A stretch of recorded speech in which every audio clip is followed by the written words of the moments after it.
Hai, Assalamualaikum. Hari ini kami akan menemu ramah beberapa orang mengenai topik anak luar nikah. Hai awak. Ya? Free ke? Boleh lah. Ah. Kenapa ya? Nama awak apa? Izzati, panggil Izzati. Okey, Zati. Saya nak tanya sikit. Ya? Apakah anda faham tentang anak luar nikah ni? Oh, apa yang saya faham tentang anak luar nikah ni? Ya. Apa yang saya faham, anak luar nikah ni ialah anak yang dilahirkan, anak yang tak sah taraf, yang dilahirkan tanpa ikatan perkahwinan yang sah. Makna kata ibu bapa mereka tak ada ikatan perkahwinan lah. Okey, thank you. Assalamualaikum sir. Sorry ganggu. Saya nak temu puan ni. Boleh. Apakah pandangan sir tentang anak luar nikah? Anak luar nikah adalah anak yang lahir daripada hubungan tidak sah di antara pasangan lelaki dan perempuan yang mungkin berlaku disebabkan oleh hubungan sumbang mahram ataupun hubungan seks bebas. Okay. Antara faktor-faktor berlakunya anak luar nikah yang sir faham?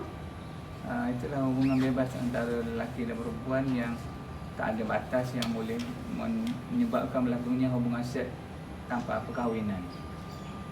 Terima kasih sir. Assalamualaikum doktor. Waalaikumsalam. Saya ingin temu ramah doktor boleh? Boleh. Saya ingin bertanyakan doktor pendapat tentang anak luar nikah. Anak luar nikah. Anak luar nikah ialah anak yang terhasil daripada pasangan yang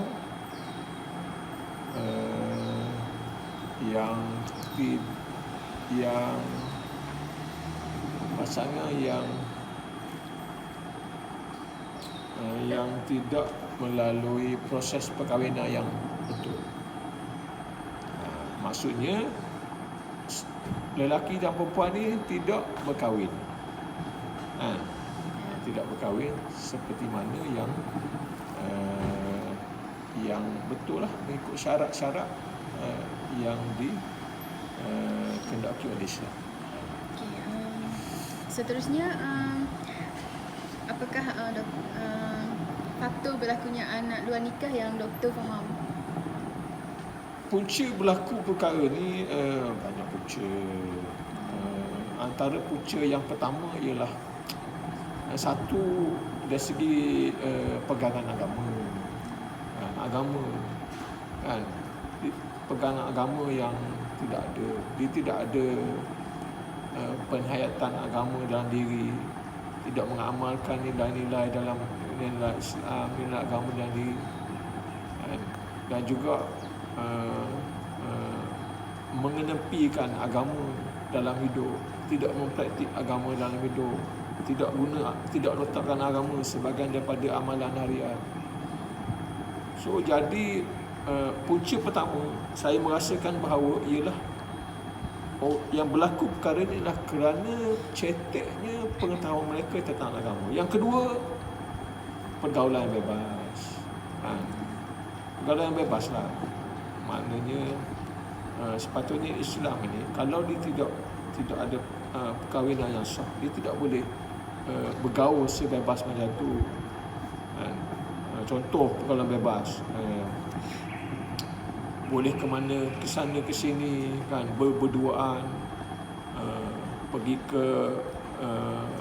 ke tempat-tempat saling berduaan, duduk bersama berduaan. Jadi kita manusia ni, kalau kita ada dua, ada seorang lagi, iaitu iblis, syaitan. Syaitan ni yang menghasut kita ni. Jadi yang menyebabkan perkara ni, pergaulan bebas ditambah dengan hasutan daripada syaitan. Jadi gabungan dua unsur ni maka boleh berlakulah berkedudukan dan melahirkan anak ni. Kan, yang ketiga sebenarnya kita ni, yang faktor ketiga, ibu bapa.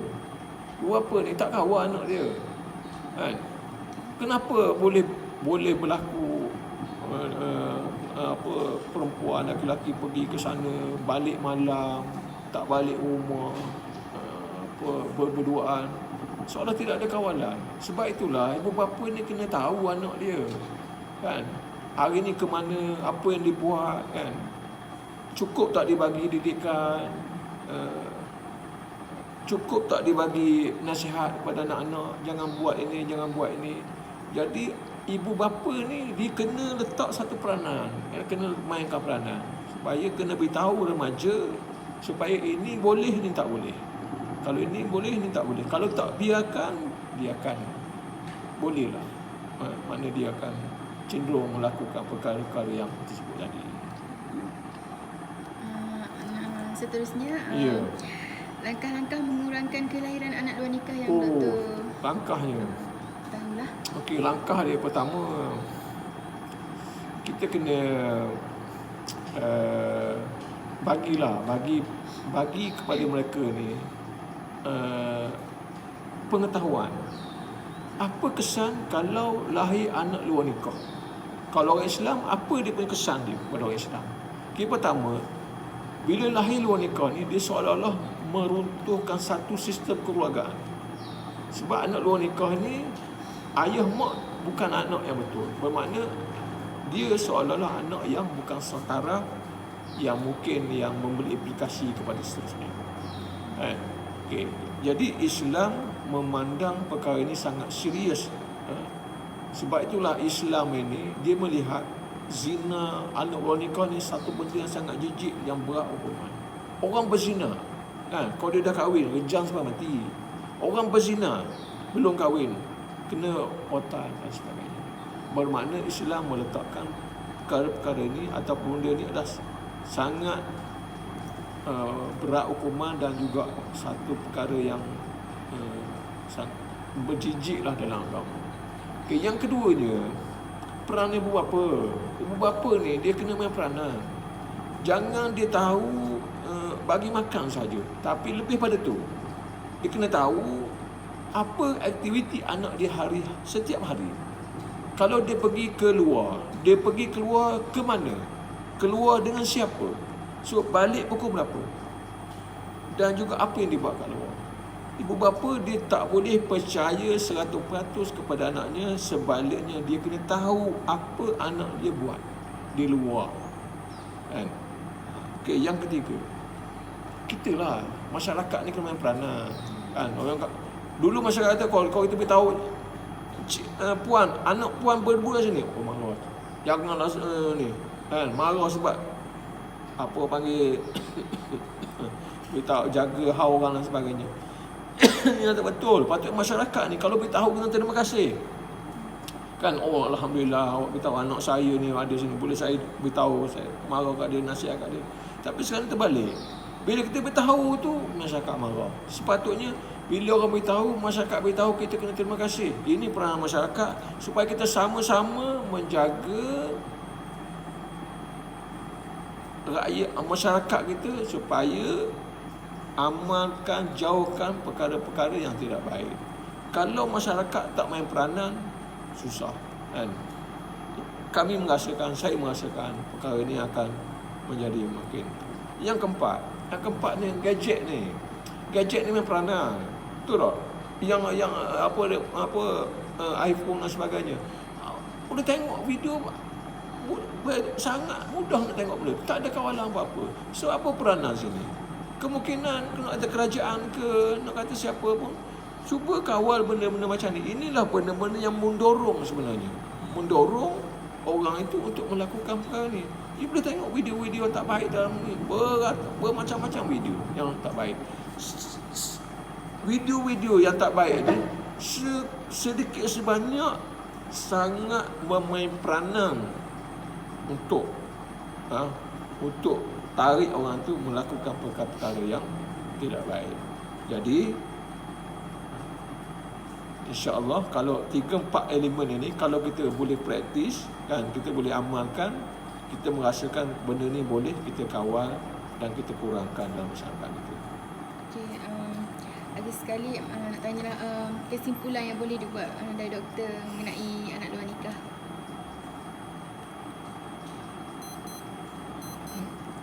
Kata-kata akhir lah daripada doktor supaya Nasihat. anak luar nikah, kelahiran anak luar nikah ini tak terjadi pada kawasan sekitar. Kita kena balik kepada Islam lah, atau pada agama mana-mana. Saya rasa semua agama pun dia tidak iktiraf benda-benda macam ni kan.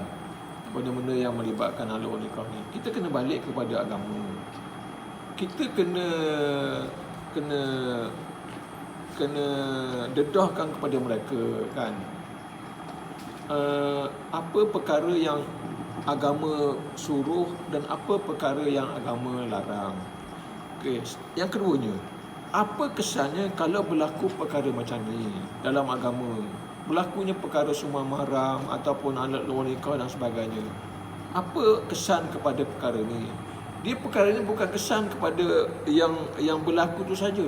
Dia akan kesan kepada dari datang. Masyarakat akan malu, ibu bapa akan malu, negara pun akan malu bila berlaku macam ni. Sebab itulah kita kena beritahu kepada mereka, anak luar nikah ini adalah anak yang tak sah taraf, yang memberi implikasi yang besar sekiranya berlaku kepada mereka yang terlibat perkara ini. Sebab itulah kita untuk mencegah perkara ini, peranan kena semua orang main peranan, bukan ibu bapa saja. Even di sekolah, di institusi mana-mana pun kena main peranan. Masyarakat main peranan. Semua orang main peranan supaya kita dapat mengurangkan atau mencegah perkara ini. Oleh itu tuan-tuan dan puan-puan yang mendengar saya punya ni kan, kita harap kan supaya ada satulah, kalau macam mana kita nak mengurang atau nak mengurang, tak nak hapuskan, kemungkinan boleh dari segi pendekatan hukuman. Kalau hukuman sekarang ni mungkin hukuman anak luar nikah, apa hukuman dia kan? Kalau kata jail 5 tahun, kita naikkan dia sampai 20 tahun supaya kita nak cerita bahawa perbuatan ini adalah tak boleh diterima dan sangat jijik, sangat tak boleh, sangat dahsyat, dan ini hukuman dia kan? Jadi sebab itulah kita nak supaya anak luar nikah ni janganlah kan. Kenapa nak jadi luar nikah? Kalau nak, kita buat secara yang sah lah dalam Islam ni, supaya kita tenang, hidup aman damai dan tidak ada perkara-perkara yang begini akan berlaku. Wallah. Terima kasih doktor atas temu ramai ini. Okey, itu saja temu bual kita pada hari ini. Semoga apa yang kita dapat dari panel-panel temu bual kita tu dapat memberi manfaat kepada semua yang mendengar dan penonton-penonton yang menonton video kami ini. Terima kasih kerana menonton. Bye.